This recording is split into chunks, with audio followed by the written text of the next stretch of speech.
pour le matériel de départ, ça prend... pour les micro-pousses, je préfère avoir des grandes barquettes de 20 par 10, donc des trouées et des non trouées en dessous. Dans les 10 par 10, je vais faire du tournesol et des poids. Puis je fais des radis dans les petites barquettes qui sont tous troués mais avec une barquette non trouée en dessous. La terre que j'utilise, c'est celle qui a été recommandée chez De Germe en Pousse, la terre Fafard. L'utilisation des Scott Towels, c'est pour que ce soit plus facile à nettoyer entre deux batchs. La quantité de terre, c'est environ 6 pelles comme ça pour les 10 par 20. La moitié, donc 3 pour les 10 par 10. Puis une seule grosse pelle pour les plus petites, ça fonctionne bien. La terre, en sortant du sac, souvent est sèche. Il y a des motons qu'il va falloir tout défaire. Une fois qu'on défait les motons, on peut grossièrement l'aplanir, mais on va finir d'aplanir avec l'eau tantôt, comme vous allez voir. Maintenant, c'est l'étape d'arroser la terre puis de l'aplanir. Fait qu'on enlève la barquette sans trou.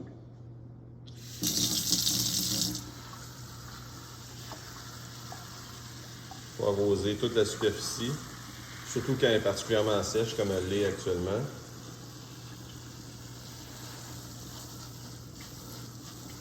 Puis une fois que ça va être complètement mouillé, c'est important de l'aplanir parce que toutes les petites crevasses qu'il va y avoir dans la surface de la terre, ça va être des accumulations d'eau qui peuvent servir à... En fait, ça va être un endroit idéal pour des moisissures, puis ça, on veut vraiment fortement l'éviter. Fait que moi, j'utilise une spatule avec des trous pour venir vraiment écraser puis aplanir la surface de la terre. Puis ça enlève aussi l'excédent d'eau qui sort par les trous en dessous de la barquette. Fait qu'il faut faire ça avec chacune. Maintenant, ça va être le temps des semences. Fait que Mums, qui est sur Internet, c'est ma belle source là, pour tout ce qui est micro-pousses. Ici, c'est du chou rouge. Ici, le chou rave rouge, qui est souvent appelé sur les sites Internet le kohlrabi.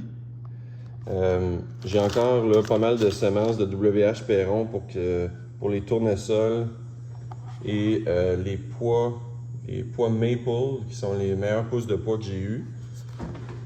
Il y a plusieurs sortes de radis, les radis rouges, fait que les radis, c'est très facile à faire. Puis là, ben, j'ai envie d'essayer de la chicorée aujourd'hui, qui n'est pas dans mes habitudes. Fait que la clé quand on fait les semences de micro-pousses, c'est pas de faire des petits motons. Fait que jusqu'à présent, ma meilleure technique, ça a été de prendre une cuillère, puis d'environ 4-5 pouces du sol, les disperser. Le but, c'est qu'il n'y ait pas trop de petits amas, parce que ces amas-là vont devenir des espèces de bouquets de tiges qui, eux, vont retenir l'humidité puis devenir susceptibles, encore une fois, à la moisissure. Fait qu'il faut qu'il y ait un espace de ventilation entre les tiges des micro-pousses. Et donc, il ne faut pas que les semences soient trop serrées une contre l'autre. C'est vrai pour le chou rouge, le brocoli, mais c'est encore plus vrai avec la roquette. Si un jour ça vous intéresse de faire de la roquette, elle est encore plus susceptible à la moisissure que les micro-pousses de tout ce qui est la famille des brassicaceae. La famille des brassicaceae, c'est les choux, les brocolis, et c'est ces micro-pousses-là qui ont la plus haute teneur en antioxydants et qui ont les meilleures vertus pour la santé.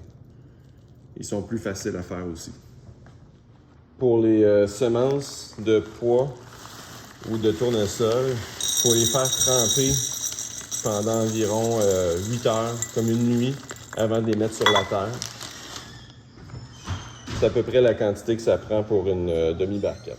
Maintenant qu'on a nos pois et notre tournesol qui est en train de tremper pour une nuit ou 8 heures, là on va pouvoir utiliser un vaporisateur. Ça s'obtient pour à peu près 25$ sur Amazon. Le but, on crée la pression pour pouvoir avoir une vaporisation constante. Pas être obligé d'appuyer sur la gâchette à chaque coup de vaporisation.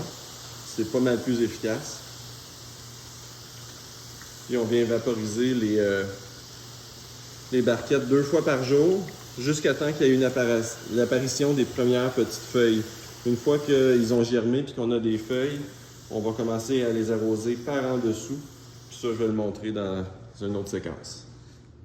Donc, on est le lendemain. Les semences de pois et de tournesol qui avaient été trempées, je les ai drainées puis étendues. Puis, il faut continuer à vaporiser les grandes barquettes, les radis. On va leur laisser un 24-48 heures à l'air, mais dès qu'on voit qu'ils vont commencer à germer, on va aller mettre des barquettes par-dessus et un pois. Ça va être dans un... On est mardi soir, je les ai partis dimanche AM. Fait qu'on voit que les micro-pousses ont germé. Demain, je vais les mettre sur le bord de la fenêtre. Probablement après-demain, on va les arroser. Les radis sont déjà germés aussi.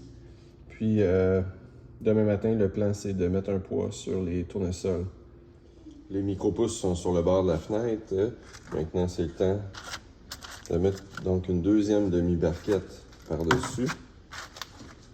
Pour mieux répartir le poids, personnellement, je mets des assiettes à l'envers. Puis après ça, ben, il s'agit de prendre ce qu'on a sous la main. Pour venir donc mettre un poids sur les graines de tournesol, l'objectif, ça va être qu'ils poussent de façon synchrone en dessous du poids, que ça craque les coquilles qui vont plus facilement aussi se défaire. Fait que ça, on va laisser ça environ 3 jours. On va regarder l'évolution au fur et à mesure. Jour 4. Donc, on voit que le radis est bientôt récoltable. Il reste environ peut-être 2 jours. On n'a pas touché au tournesol. On n'a rien fait. Les pois aussi germent, là, puis ils vont commencer à faire des feuilles. Jour 4, donc les micro-pousses commencent à lever. Chez nous, j'utilise la lumière du soleil, puis la quantité d'eau qu'ils vont avoir besoin va dépendre énormément de l'ensoleillement. Les journées ensoleillées, il va falloir que je les arrose après, puis encore une fois, quand on arrose, il faut les ventiler. Fait que je mets mon ventilateur après pendant quelques heures pour les aérer. Mais pour l'instant, étant donné que ça a été des journées pluvieuses, c'est pas nécessaire encore de les arroser, fait que je vais attendre une journée de plus. Jour 5, fin de journée. Donc, à ce stade-ci, les tournesols poussent, mais en poussant en dessous d'un poids, ils poussent de façon synchrone en se débarrassant graduellement de leurs coquilles. À ce stade-ci, ils ne sont pas prêts à ce que j'enlève le poids. Même si on en voit sortir un peu sur les côtés là, pour résister le plus longtemps possible avant d'enlever le poids. On va remettre ça ici. Les radis vont être prêts demain. Puis là, on va aller voir les micro-pousses. Donc, il y a eu un petit peu plus de soleil aujourd'hui. Ils vont avoir besoin d'eau. On soulève la barquette avec trou. J'arrose en dessous jusqu'à temps qu'il y ait un niveau d'eau juste au-dessus des espèces de cavités longitudinales. Comme ça. Mais on ne veut pas en mettre trop haut non plus. Si on en met trop, le niveau d'eau va se ramasser au-dessus du niveau du sol ici. Puis ça va amener beaucoup trop d'humidité. Fait qu'on fait ça sur les 2 barquettes. Puis on ventile. Le ventilateur, je le mets à la vitesse la plus lente. Parce que je ne veux pas non plus envoyer un vent trop fort. Puis généralement, je ne le mets pas collé non plus. Je le mets environ à 6 pieds des barquettes, là. Et puis on ventile environ 4 à 6 heures après l'arrosage. Donc, on est dimanche matin, ça fait 7 jours. On peut enlever les pois. Puis là, vous voyez que c'est quand même... Ici, j'avais enlevé le pois prématurément parce que j'ai utilisé l'eau hier. Donc, vous voyez que c'est moins synchrone que l'autre barquette où je l'avais bien laissé.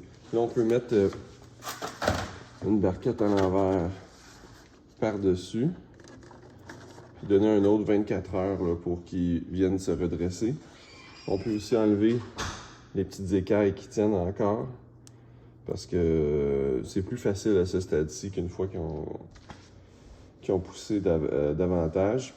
Puis quand on remet la barquette à l'envers comme ça, je leur donne un peu d'eau.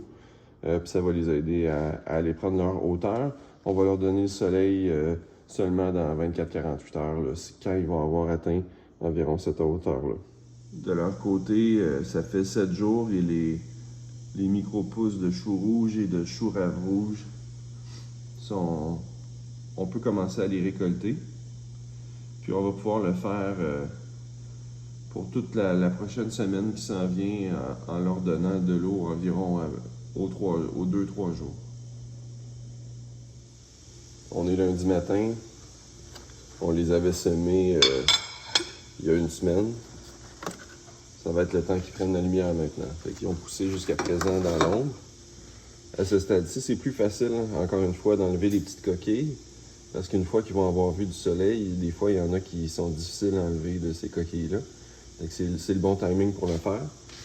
24-48 heures de soleil. Plus que ça, on risque d'avoir la deuxième paire de feuilles qui va sortir. Puis là, la texture devient différente, qui sont moins agréables à manger. Fait qu'au bout de 2 jours au soleil, on est mieux de les récolter, de les mettre dans un plat au frigidaire, puis ils vont se conserver environ une semaine. Ça va être un peu la même chose pour les pois, là, encore peut-être 48 heures maximum de soleil, mais après ça, il va falloir les récolter et les mettre au réfrigérateur. Et maintenant, si vous ne planifiez pas récolter tout de suite les tournesols, ça vaut la peine de les rééloigner de la lumière parce que sinon ils vont faire pousser la deuxième série de feuilles et là la texture change complètement puis elle devient beaucoup plus fibreuse. Fait que pour qu'ils restent tendres, après avoir passé plus qu'une journée au soleil, ben, il faut les rééloigner du soleil. Les micro-pousses, on peut les laisser au soleil puis les arroser comme on a déjà dit environ aux 3 jours.